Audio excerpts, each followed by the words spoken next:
Puji Tuhan. Seperti biasa katakan bersama saya orang yang paling disayang sama Tuhan. Amin. Sudah siap diberkati Tuhan hari ini? Amin. Puji Tuhan, saya sudah banyak melihat ada begitu banyak pendeta, pengkhotbah, penginjil, evangelis yang sudah berbicara tentang kabar baik, tentang Injil.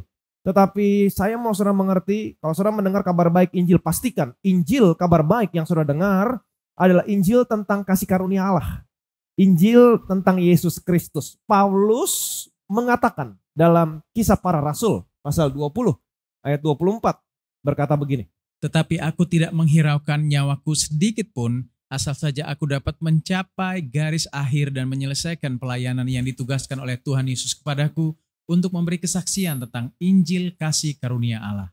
Paulus berkata, tetapi aku tidak menghiraukan nyawaku sedikit pun, asal saja aku dapat mencapai garis akhir dan menyelesaikan pelayanan yang ditugaskan oleh Tuhan Yesus kepadaku untuk memberi kesaksian tentang Injil kasih karunia Allah. Saudara perhatikan baik-baik, di sini Paulus menyebut Injil dengan sebutan Injil kasih karunia Allah. Amin. Sekali lagi saya ulangi, di sini Paulus menyebut Injil dengan sebutan Injil kasih karunia Allah. Amin. Jadi perhatikan baik-baik. Jadi kasih karunia Allah adalah kabar baik. Kasih karunia Allah adalah Injil. Jadi hanya ada satu Injil. Injil kasih karunia Allah. Jadi Injil yang sesungguhnya adalah Injil kasih karunia Allah. Nah, saya mau saudara mengerti, kasih karunia Allah bukan doktrin. Bukan berbicara tentang pengajaran. Tapi kasih karunia Allah berbicara tentang seorang pribadi. Siapakah dia? Yesus Kristus. Jadi hanya ada satu Injil. Injil kasih karunia Allah atau kabar baik tentang Tuhan Yesus Kristus. Pertanyaan saya, apakah selama ini Injil kabar baik yang saudara dengar adalah Injil tentang kasih karunia Allah? Apakah Injil kabar baik yang selama ini saudara dengar adalah Injil kabar baik tentang Yesus Kristus? Mungkin saudara berkata sama saya, memangnya ada Injil yang lain? Galatia berkata begini, perhatikan baik-baik. Aku heran bahwa kamu begitu lekas berbalik daripada Dia yang oleh karena kasih karunia Kristus telah memanggil kamu dan mengikuti suatu Injil lain yang sebenarnya bukan Injil. Hanya ada orang yang mengacaukan kamu dan yang bermaksud untuk memutarbalikkan Injil Kristus. Paulus berkata kepada jemaat di Galatia, aku heran bahwa kamu begitu lekas berbalik dari Dia yang oleh karena kasih karunia Kristus telah memanggil kamu dan mengikuti suatu Injil yang lain yang sebenarnya bukan Injil, hanya ada orang yang mengacaukan kamu dan yang bermaksud untuk memutarbalikkan Injil Kristus. Paulus berkata, aku heran kenapa kamu lekas berbalik dari Dia yang telah memanggil kamu, perhatikan baik-baik, yang oleh karena kasih karunia Kristus telah memanggil kamu. Ingat baik-baik, kasih karunia Kristus adalah Injil. Betul, Injil adalah kasih karunia Allah. Injil kasih karunia Allah. Injil tentang Yesus Kristus. Jadi kasih karunia Kristus adalah Injil. Jadi Allah memanggil saudara, memanggil saya melalui Injil. Yang percaya boleh bilang amin. Amin. Jadi dengan kata lain Paulus mau berkata begini, aku heran bahwa kamu begitu lekas berbalik dari Dia yang oleh karena Injil telah memanggil kamu dan mengikuti suatu Injil lain yang sebenarnya bukan Injil. Jadi hati-hati, ada Injil yang lain yang sesungguhnya bukan Injil. Itu sebabnya saudara harus hati-hati. Saya mau saudara mengerti terlebih dahulu latar belakang jemaat di Galatia. Seperti yang saya sudah pernah sampaikan sama saudara beberapa minggu yang lalu, jemaat di Galatia adalah orang-orang yang sudah percaya kepada Yesus melalui pemberitaan kabar baik Injil yang disampaikan kepada Paulus. Nah, setelah Paulus pergi, datanglah orang-orang Yahudi ke Galatia memberitakan hukum Taurat. Paulus mengajarkan kepada mereka bahwa kamu sudah diselamatkan oleh iman karena kasih karunia. Selanjutnya tetap oleh iman karena kasih karunia. Tapi kemudian orang-orang Yahudi datang ke Galatia mengajarkan hukum Taurat. Hukum Taurat berbicara tentang perbuatan. Dengan kata lain, kemungkinan mereka berkata kepada orang-orang di Galatia, Paulus mengajarkan kepada kamu bahwa kamu diselamatkan oleh iman karena kasih karunia. Tetapi kamu harus tetap mempertahankan keselamatan kamu dengan melakukan hukum Taurat. Kamu harus begini, kamu harus begitu. Jangan, jangan, jangan. Dan yang luar biasa, mereka percaya. Itu sebabnya Paulus berkata, hai orang Galatia yang bodoh. Kamu sudah diselamatkan oleh iman karena kasih karunia. Selanjutnya tetap oleh iman karena kasih karunia. Bukan karena perbuatan. Amin. Jadi saudara dan saya diselamatkan bukan karena perbuatan. Tetapi karena iman oleh kasih karunia. Selama saudara percaya kepada Tuhan Yesus, keselamatanmu kekal untuk selama-lamanya. Tetapi banyak orang Kristen yang berkata, kita memang diselamatkan oleh iman karena kasih karunia, tetapi kita juga tetap harus berjaga-jaga tentang perbuatan kita. Bisa saja hari ini kita diselamatkan, tapi karena apa yang kita berbuat, nanti kita kehilangan keselamatan. Menarik sekali. Ingat baik-baik, Roma berkata, karena ketidaktaatan satu orang, semua orang menjadi orang berdosa. Tetapi oleh ketaatan satu orang, semua orang menjadi orang benar. Oleh ketidaktaatan satu orang, siapakah yang tidak taat? Adam. Karena Adam tidak taat, semua orang menjadi orang berdosa. Jadi saudara dan saya berdosa bukan karena apa yang saudara lakukan. Saudara dan saya menjadi orang berdosa karena apa yang Adam lakukan. Tidak taat. Perhatikan baik-baik. Waktu saudara belum bertobat, belum menerima Yesus. Waktu saudara menjadi orang berdosa. Pertanyaan saya, apakah saudara berbuat dosa? Selalu. Betul?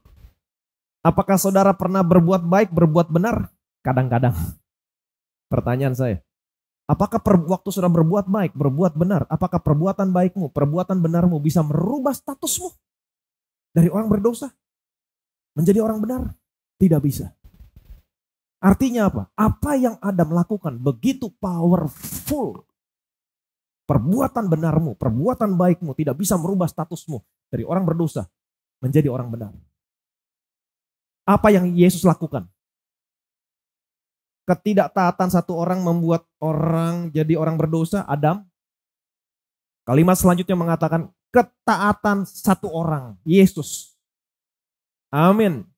Semua orang menjadi orang benar. Apa yang Yesus lakukan? Karena ketaatan Yesus sampai mati di atas kayu salib, saudara dan saya menjadi orang yang benar. Jadi saudara dan saya dibenarkan bukan karena apa yang kamu lakukan. Saudara dan saya dibenarkan karena apa yang Yesus lakukan di atas kayu salib. Dan saya percaya apa yang dia lakukan di atas kayu salib lebih powerful daripada apa yang Adam lakukan di Taman Eden. Artinya perhatikan baik-baik. Tidak ada satupun perbuatan saudara hari ini yang bisa merubah statusmu dari orang benar menjadi orang berdosa. Yang percaya boleh bilang amin. Ini kabar baik yang harus diberitakan. Ini kabar baik yang memerdekakan. Ini bukan kabar baik yang justru membuat orang Kristen semakin enak berbuat dosa. No, ini kabar baik yang memerdekakan.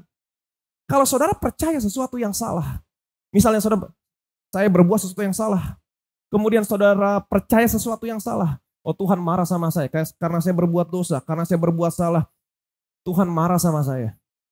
Tuhan mengutuk saya, Tuhan menghukum saya. Apa yang terjadi? Saudara akan semakin menjauh dari Tuhan. Saudara gak punya keberanian untuk datang sama Tuhan. Kenapa? Karena saudara percaya sesuatu yang salah. Tapi kalau saudara percaya sesuatu yang benar, waktu saudara jatuh berbuat salah, tapi karena saudara percaya bukan ketaatan saya yang menjadikan saya orang benar, tapi ketaatan Yesus yang menjadikan saya orang benar, saudara punya kekuatan untuk bangkit dan punya confidence, rasa percaya diri untuk bisa tetap datang sama Tuhan. Semakin kamu datang sama Tuhan, semakin kamu diubahkan. Yang percaya boleh bilang amin. Ini kebenaran yang memerdekakan. Kamu harus memberitakan kebenaran yang memerdekakan. Pertanyaan saya, waktu Paulus memberitakan Injil, apakah banyak orang yang salah mengerti sama Paulus? Yes, terutama ketika Paulus berkata, di mana dosa bertambah banyak, di sana kasih karunia semakin berlimpah-limpah. Ketika orang mendengar Paulus berkata demikian, kebanyakan orang berpikir, oh Paulus memberikan semangat kepada kita untuk berbuat dosa. Ayo bikin dosa aja supaya kasih karunia semakin berlimpah-limpah. No. Ketika Paulus berkata demikian, Paulus ingin memberitakan kasih karunia secara radikal. Amin. Itu sebabnya kalimat selanjutnya mengatakan, jika demikian, apakah hendaknya kita semakin bertekun dalam dosa? Paulus berkata, tidak. Bukan itu maksudnya. Jadi waktu saudara memberitakan Injil kasih karunia secara radikal, kemudian ada orang-orang yang salah sangka sama saudara, berkata hal yang sama kepada Paulus, kamu memberikan izin kepada orang untuk berbuat dosa. Artinya saudara sudah memberitakan Injil kabar baik yang sama seperti Injil kabar baik yang diberitakan Paulus. Amin. Nah, banyak orang yang ketika memberitakan Injil, mereka takut-takut, setengah-setengah. Ya udahlah, supaya orang nggak protes, supaya orang nggak ribut, supaya orang nggak komplain. Saya memberitakan Injil yang seimbang. Kalau saudara memberitakan Injil yang seimbang, saudara tidak memberitakan Injil yang sesungguhnya, full gospel. Saudara hanya mencari kesukaan manusia, bukan mencari kesukaan Tuhan. Waktu saudara memberitakan Injil yang sesungguhnya, apa yang saudara beritakan, saudara memberikan kemuliaan kepada apa yang anaknya lakukan. Waktu kamu memberitakan Injil, anaknya dapat kemuliaan. Amin. Nah, mungkin saudara berkata, Pak, dalam situasi yang sulit seperti sekarang ini, banyak orang yang sakit, ekonomi nggak bergerak, banyak perusahaan yang mengalami keterpurukan. Pak, apa yang harus kita lakukan, Pak? Bahkan saya juga banyak pergumulan, ada yang sakit. Mungkin saudara berkata, bahkan saya ada banyak pergumulan, ada yang sakit. Ada usaha yang mandek. Mungkin saudara berkata demikian. Apa yang harus saya lakukan? Saya mau kasih tahu sama saudara, kembali kepada Injil. Amin. Back to gospel. Kenapa saya katakan demikian? Perhatikan baik-baik. Roma pasal 1. Sebab aku mempunyai keyakinan yang kokoh dalam Injil, karena Injil adalah kekuatan Allah yang menyelamatkan setiap orang yang percaya. Pertama-tama orang Yahudi, tetapi juga orang Yunani. Sebab di dalamnya nyata kebenaran Allah yang bertolak dari iman dan memimpin kepada iman. Seperti ada tertulis, orang benar akan hidup oleh iman. Paulus berkata begini, sebab aku mempunyai keyakinan yang kokoh dalam Injil. Kenapa Paulus mempunyai keyakinan yang kokoh dalam Injil? Karena Injil adalah kekuatan Allah, bukan kekuatan manusia. Tapi Injil adalah kekuatan Allah yang menyelamatkan setiap orang yang percaya. Di mana saudara bisa menemukan kekuatan Allah yang bisa menyelamatkan orang yang percaya? Dalam Injil. Amin. Itu sebabnya apapun masalahmu, kembali kepada Injil. Amin. Bilang sama kiri kanan saudara, kembali kepada Injil. Injil adalah kekuatan Allah yang menyelamatkan. Kata menyelamatkan di sini dalam bahasa Yunaninya adalah soteria. Akar katanya adalah soso. Kata menyelamatkan artinya to make well, health, to make whole. Menjadi wholeness, sempurna. To rescue from danger, protection. Ini berbicara tentang protection. Jadi Injil adalah kekuatan Allah yang menyembuhkan saudara. Injil adalah kekuatan Allah yang menyempurnakan saudara. Injil adalah kekuatan Allah yang menyelamatkan kamu dari bahaya. Injil adalah kekuatan Allah yang memproteksi saudara. Di mana saudara bisa menemukan kekuatan Allah yang bisa menyembuhkan penyakitmu? Dalam Injil. Di mana saudara bisa menemukan kekuatan Allah yang bisa menyempurnakan seluruh hidupmu? Dalam Injil. Di mana saudara bisa menemukan kekuatan Allah yang bisa menyelamatkanmu dari bahaya? Dalam Injil. Jadi apapun masalahmu, kalau kamu sakit, kalau kamu mengalami keterpurukan dalam hal ekonomi, back to gospel.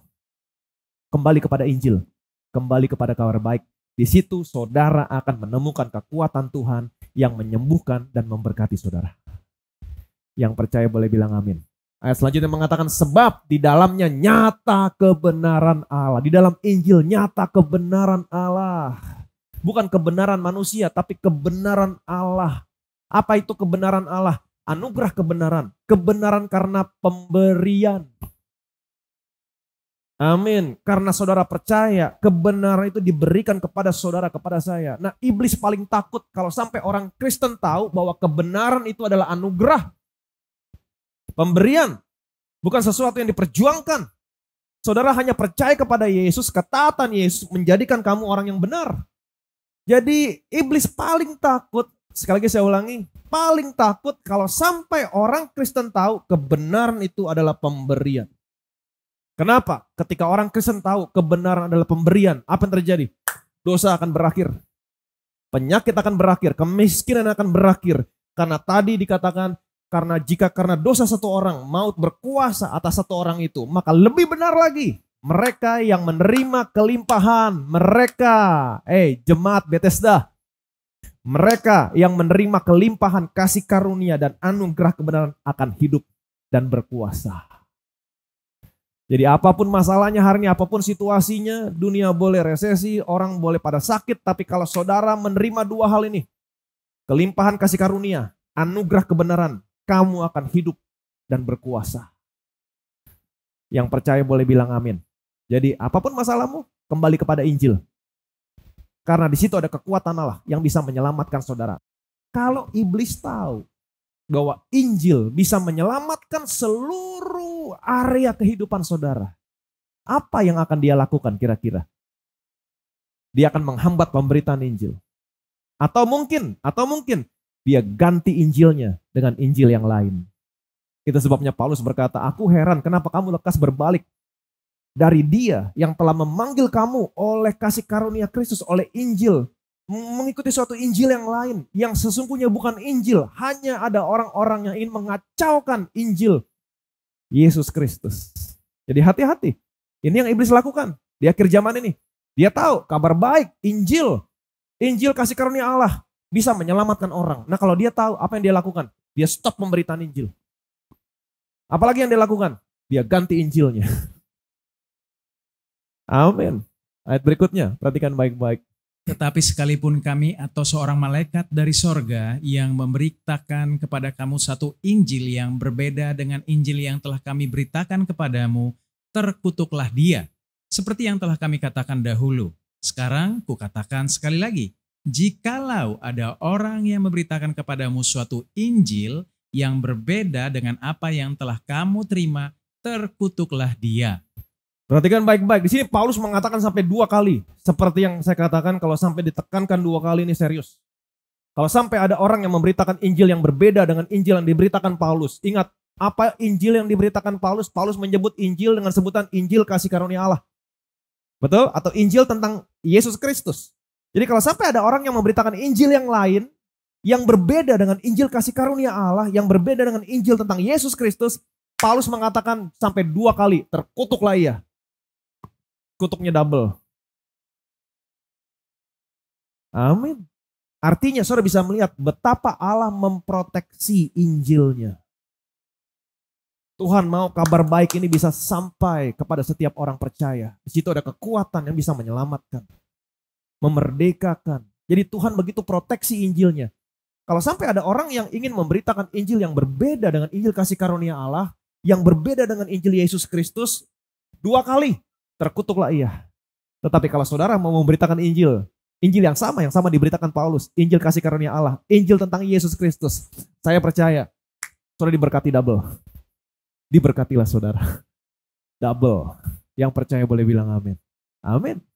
Yudas. Dari Yudas, hamba Yesus Kristus dan saudara Yakobus, kepada mereka yang terpanggil, yang dikasihi dalam Allah Bapa dan yang dipelihara untuk Yesus Kristus. Rahmat, damai sejahtera, dan kasih kiranya melimpahi kamu. Saudara-saudara yang kekasih, sementara aku bersungguh-sungguh berusaha menulis kepada kamu tentang keselamatan kita bersama, aku merasa terdorong untuk menulis ini kepada kamu dan menasehati kamu supaya kamu tetap berjuang untuk mempertahankan iman yang telah disampaikan kepada orang-orang kudus. Ayat yang ketiga, saudara-saudaraku yang kekasih, sementara aku bersungguh-sungguh berusaha menulis kepada kamu tentang keselamatan kita bersama, aku merasa terdorong untuk menulis ini kepada kamu dan menasihati kamu. Jadi di sini Yudas terdorong untuk menulis menasihati orang-orang percaya, gereja mula-mula pada zaman itu. Yudas berkata begini, supaya kamu tetap berjuang dalam hal apa? Untuk mempertahankan iman yang telah disampaikan kepada orang-orang kudus. Yudas menasehati orang-orang percaya di dalam gereja supaya kamu tetap berjuang mempertahankan iman kamu. Kamu harus mempertahankan iman kamu yang telah disampaikan kepada orang-orang kudus. Artinya kalau sampai Yudas menasehati mereka, artinya pada zaman itu, pada gereja mula-mula, artinya terjadi sesuatu. Betul? Yudas sampai menasehati. Kamu harus mempertahankan iman. Kamu harus berjuang, pertahankan iman kamu. Apa iman yang harus dipertahankan? Kebenaran karena iman. Kamu dibenarkan. Tentang apa? Tentang kabar baik, tentang Injil. Kamu dibenarkan bukan karena ketaatan kamu. Kamu dibenarkan karena ketaatan seseorang. Siapakah dia? Yesus Kristus. Pertahankan imanmu. Kamu harus berjuang. Nah, kenapa sampai Yudas menasihati? Artinya terjadi sesuatu pada zaman itu. Apa yang terjadi? Ayat keempat, perhatikan baik-baik. Sebab ternyata ada orang tertentu yang telah masuk menyelusup di tengah-tengah kamu, yaitu orang-orang yang telah lama ditentukan untuk dihukum. Mereka adalah orang-orang yang fasik, yang menyalahgunakan kasih karunia Allah kita untuk melampiaskan hawa nafsu mereka, dan yang menyangkal satu-satunya penguasa dan Tuhan kita, Yesus Kristus. Kenapa sampai Yudas menasihati supaya orang percaya mau berjuang mempertahankan iman? Ternyata pada zaman itu ada orang-orang fasik, ada orang-orang yang bukan orang percaya, masuk ke tengah-tengah orang percaya, menyusup. Mereka, apa mereka lakukan? Mereka ingin meruntuhkan iman orang percaya. Itu sebabnya Yudas berkata, kamu harus berjuang mempertahankan imanmu. Karena ada orang fasik, orang yang bukan orang percaya, menyusup masuk ke tengah-tengah orang percaya. Apa yang mereka lakukan? Mereka ingin meruntuhkan iman orang percaya. Iman Kristen. Bagaimana ciri-ciri mereka? Perhatikan baik-baik. Ayat berikutnya. Celakalah mereka, karena mereka mengikuti jalan yang ditempuh Kain, dan karena mereka oleh sebab upah menceburkan diri ke dalam kesesatan Bileam, dan mereka binasa karena kedurhakaan seperti Korah. Celakalah mereka, karena mereka mengikuti jalan yang ditempuh Kain. Ini salah satu ciri mereka. Mereka mengikuti jalan yang ditempuh Kain. Jadi sekali lagi saya ulangi, saya rangkum cerita keseluruhan. Yudas menasehati orang percaya yang ada dalam gereja mula-mula saat itu. Kamu harus berjuang mempertahankan iman kamu. Kenapa? Karena ada orang fasik, bukan orang Kristen, masuk ke tengah-tengah orang Kristen. Mereka bertingkah laku seperti orang percaya. Apa yang mereka lakukan? Mereka ingin meruntuhkan iman Kristen. Itu sebabnya Yudas berkata, pertahankan imanmu. Bagaimana ciri mereka? Ciri mereka adalah mereka mengikuti jalan yang ditempuh Kain. Apa maksudnya? Sekarang kita lihat apa yang Kain lakukan. Mereka menempuh jalan yang ditempuh Kain. Mereka mengikuti jalan yang ditempuh Kain. Apa yang Kain lakukan? Seperti yang saudara dan saya ketahui ceritanya, Kain dan Habil suatu hari mereka mempersembahkan korban. Betul? Mereka mempersembahkan korban. Kain dan Habil mempersembahkan korban. Seperti yang saudara dan saya ketahui, Kain mempersembahkan persembahan dari tumbuh-tumbuhan, sayur, dan buah. Betul? Sedangkan Habel mempersembahkan apa? Korban binatang. Kain mempersembahkan sayur dan buah. Pertanyaan saya, apakah ini yang Tuhan mau? Apakah ini yang Tuhan mau? Apakah ini yang Tuhan mau? Ingat, semua orang saat itu sudah menjadi orang berdosa. Alkitab mengatakan, tidak ada pengampunan dosa tanpa penumpahan darah. Betul? Tidak ada pengampunan dosa tanpa penumpahan darah. Tidak ada penebusan tanpa penumpahan darah. Jadi yang Tuhan inginkan korban yang ada darahnya. Karena saat itu semua orang sudah menjadi orang berdosa. Tetapi Kain, dia mempersembahkan sayur dan buah. Apa artinya? Waktu Kain datang kepada Tuhan, membawa korban yang tidak ada unsur darah, artinya dia mau berkata begini, saya tidak berdosa. Betul? Saya tidak bersalah. Saya tidak butuh darah. Saya sanggup menjadi orang yang benar dengan perbuatan saya. Tetapi Habel, lihat, dia datang membawa unsur darah. Kenapa? Karena waktu dia datang sama Tuhan, dia menyadari dia orang berdosa. Dia mau berkata, saya orang berdosa, saya orang bersalah. Saya butuh darah. Saya butuh kematian pengganti. Itu sebabnya saya bawa binatang. Binatang ini akan menggantikan saya mati. Sehingga saya bisa pergi sebagai orang merdeka. Amin. Alkitab mengatakan Allah mengindahkan persembahan yang dipersembahkan oleh Habel. Waktu Kain melihat persembahan Habel diterima, iri hati timbul. Apa yang terjadi?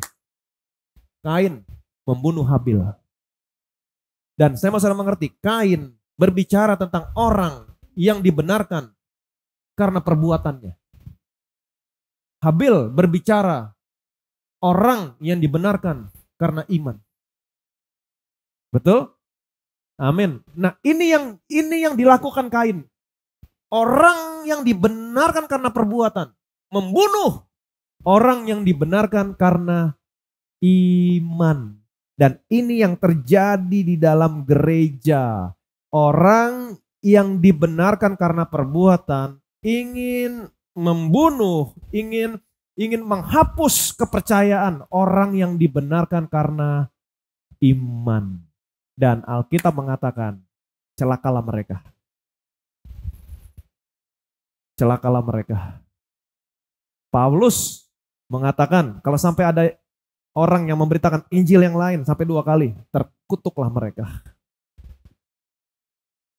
Ada orang-orang, Paulus mengajarkan kepada orang di Galatia bahwa kamu diselamatkan oleh kasih karunia karena iman, oleh karena kasih karunia. Tetapi orang Yahudi datang mengajarkan hukum Taurat. Paulus berkata, terkutuklah dia. Yudas juga demikian.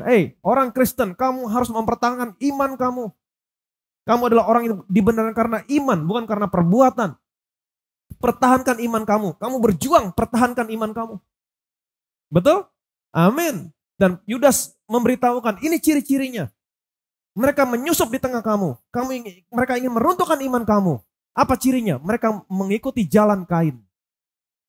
Apa yang Kain lakukan? Kain, dia datang mengandalkan kekuatannya. Dia tidak mengandalkan darah. Ini berbicara tentang orang yang dibenarkan karena perbuatan. Sedangkan Habil datang kepada Tuhan membawa darah. Dia tidak mengandalkan perbuatannya, tapi dia mengandalkan sesuatu yang dia korbankan sebagai pengganti supaya dia bisa pergi sebagai orang yang merdeka. Kain membunuh Habil. Ini yang terjadi sekarang di dalam gereja. Orang yang dibenarkan karena perbuatan ingin menghapus, menggoncangkan iman orang-orang yang dibenarkan karena iman. Kamu memang dibenarkan karena iman, kamu memang diselamatkan kasih karunia, tapi kamu tetap harus mempertahankan keselamatan kamu dengan perbuatan. Ini Injil yang lain. Ini Injil yang lain. Amin. Dan sebagai seorang hamba Tuhan, saya ingin memperingatkan saudara, seperti Yudas memperingatkan kepada gereja mula-mula, kamu harus berjuang mempertahankan iman kamu. Kamu tetap harus percaya. Kamu dibenarkan bukan karena ketaatan kamu, tapi karena ketaatan Yesus yang menjadikan saudara dan saya orang yang benar. Saudara dibenarkan bukan karena perbuatan, tapi saudara dibenarkan karena iman. Kalau sampai ada orang yang ingin menggoncangkan saudara dengan kebenaran karena perbuatan, Alkitab mengatakan celakalah dia. Paulus mengatakan terkutuklah dia. Tapi saudara yang tetap berjuang mempertahankan imanmu, saya adalah orang yang dibenarkan karena iman. Saya mau kasih tahu sama saudara, diberkatilah kamu. Amin.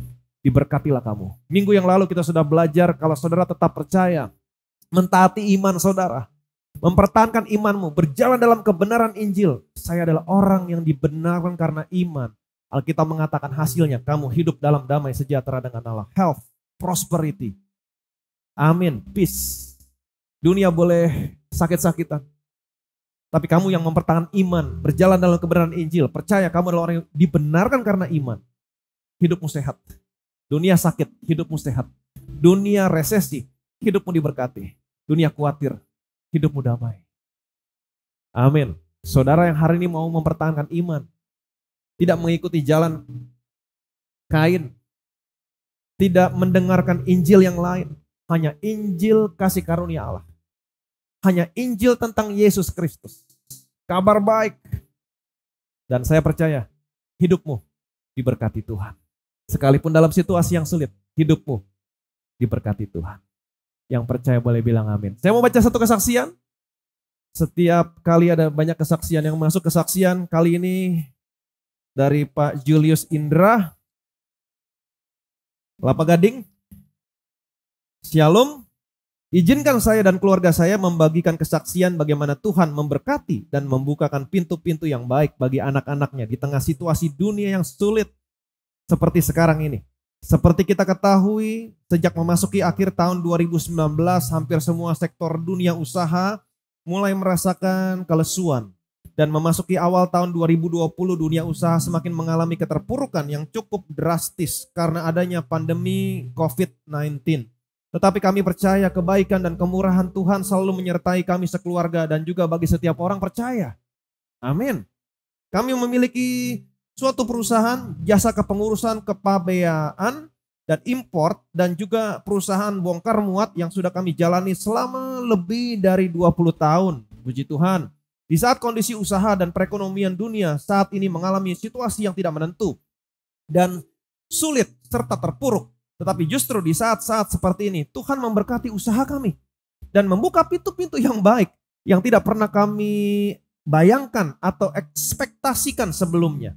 Memasuki tahun 2020 di mana melalui gereja ini Bethesda Church, kami percaya pintu-pintu yang baik akan dibukakan melalui doa, pujian, dan penyembahan. Dan kami selalu percaya dan mengandalkan kebaikan dan kemurahan Tuhan dalam kehidupan kami sekeluarga dan juga dalam usaha kami. Pada April tahun 2020, Tuhan mempercayakan kami untuk menangani proyek pekerjaan yang cukup besar dalam sejarah usaha kami. Kami sangat yakin dan percaya bahwa semua itu bukan karena pengalaman kami, bukan karena kekuatan kami, tapi semua itu karena kebaikan, kemurahan Tuhan. Amin. Dan lebih ajaib lagi, Tuhan sudah mempersiapkan beberapa proyek yang cukup besar sampai akhir tahun 2020. Wow, amin.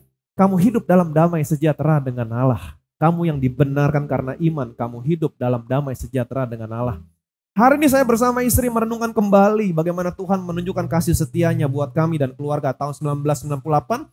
Di saat dunia melanda kegelapan, ketika kerusuhan melanda Indonesia, krisis ekonomi dunia, justru saat itu kami diberkati sangat luar biasa. Amin. Lalu pada tahun 2008-2009 ketika krisis ekonomi melanda Eropa sehingga melanda seluruh dunia juga. Justru di saat seperti itu Tuhan juga memulihkan, memberkati usaha kami dengan sangat luar biasa. Luar biasa. Dan puji Tuhan, kembali tahun ini, tahun 2020 Tuhan kembali memberkati usaha kami dengan sangat luar biasa. Tuhan adalah Tuhan yang setia. Amin. Kalau Dia berkata, kamu yang dibenarkan karena iman, kamu hidup dalam damai sejahtera. Kamu betul-betul hidup dalam damai sejahtera. Amin. Saya bersama istri juga selalu merenungkan firman-firman yang disampaikan oleh Pastor Ivan yang kami kasihi. Kami memperkatakan firman Tuhan yang disampaikan Pastor Ivan di awal tahun 2020 bahwa kita harus betul-betul mengandalkan Tuhan. Yes. Kami juga mengimani firman Tuhan tentang menabur dalam situasi yang seperti ini. Kami tetap percaya Tuhan membukakan pintu-pintu yang baik. Kami yakin, percaya semua itu bukan karena apa yang kami lakukan, tetapi semua itu karena kebaikan, kemurahan Tuhan. Amin. Tuhan juga sedang memberkati semua anak-anak dan saya percaya Tuhan juga akan sedang memberkati semua anak-anaknya, saudara dan saya di tengah situasi yang sulit seperti sekarang ini. Jadi ingat baik-baik, berjuang mempertahankan imanmu. Amin. Saya adalah orang yang dibenarkan karena iman, bukan karena perbuatan. Dan ini adalah Injil kasih karunia Allah. Injil tentang Tuhan Yesus Kristus. Kamu dibenarkan bukan karena ketaatan kamu, tapi karena ketaatan Yesus di atas kayu salib sampai mati. Sehingga hari ini kamu menjadi orang yang dibenarkan di hadapan Allah. Pertahankan imanmu. Tetap berjalan dalam kebenaran Injil.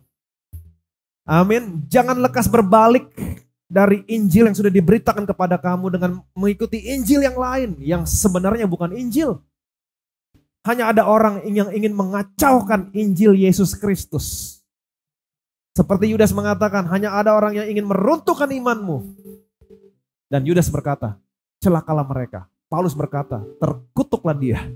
Tapi kamu yang hari ini mau berjalan dalam kebenaran Injil, yang mau mempertahankan iman, saya adalah orang yang dibenarkan karena iman. Saya mau kasih tahu, diberkatilah saudara. Amin. Jadi bagaimana, mungkin saudara berkata praktisnya, bagaimana caranya saya diberkati dalam situasi sulit? Pertahankan imanmu. Simple. Kekristenan berbicara tentang percaya sesuatu yang benar. Percaya sesuatu yang benar. Hasilnya, hidupmu benar. Hidupmu diberkati. Tetap berjuang, pertahankan imanmu. Saya adalah orang yang dibenarkan karena iman. Dan saya mau kasih tahu, hidupmu pasti diberkati. Yang percaya boleh bilang amin. Kami bersyukur Tuhan buat kebaikanmu yang besar dalam setiap kehidupan kami. Buat kabar baik, buat Injil yang telah Kau beritakan kepada kami. Bukan ketaatan kami yang menjadikan kami orang benar, tapi ketaatan Yesus yang menjadikan kami orang yang benar. Dan kami mau berjalan dalam kebenaran Injil. Kami ingin mempertahankan iman kami. Kami tidak mau mendengarkan Injil yang lain, yang sesungguhnya bukan Injil. Hanya ada orang-orang ini mengacaukan Injil Kristus. Alkitab mengatakan terkutuklah mereka, celakalah mereka. Tetapi kami yang berjalan dalam kebenaran Injil, yang mau mentaati iman, yang hanya percaya, mendeklarasikan kami adalah orang yang dibenarkan karena iman, kami akan diberkati. Kami hidup dalam damai sejahtera dengan Allah. Dan kami berdoa anak-anakmu dimanapun mereka melangkah Tuhan, mereka yang mendengar Injil kabar baik, dan biarlah mereka melihat bagaimana kekuatan Allah menyelamatkan seluruh area kehidupan mereka. Dan kami berdoa Tuhan, biarlah anak-anakmu hari ini apapun masalah mereka, mereka kembali kepada Injil. Yang sakit kembali kepada Injil, yang mengalami kelesuan ekonomi kembali kepada Injil. Di situ mereka akan melihat kekuatan Allah yang menyelamatkan mereka, menyembuhkan mereka, memberkati mereka, dan memproteksi mereka. Segala kemuliaan, segala hormat, segala pujian hanya bagimu. Dalam nama Tuhan Yesus kami berdoa, setiap yang percaya diberkati. Sama-sama kita katakan, amin.